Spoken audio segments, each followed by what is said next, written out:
Good afternoon, guys. Here we have a video for you.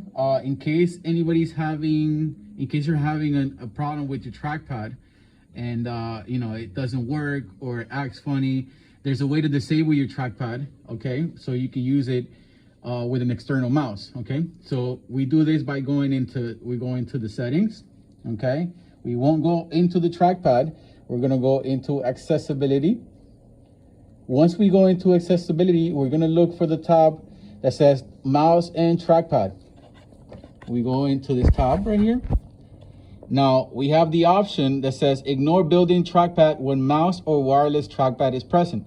So let's go ahead and click this. Okay, your trackpad is still working, as you can see. Okay, everything works. Now let's go ahead and plug in the mouse. And let's see if it's disabled. Okay, let's plug in this mouse. Now we're gonna go ahead, plug in the mouse. It could either be USB or wireless.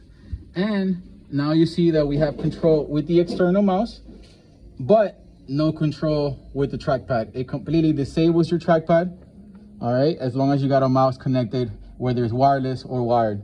Okay, there you go.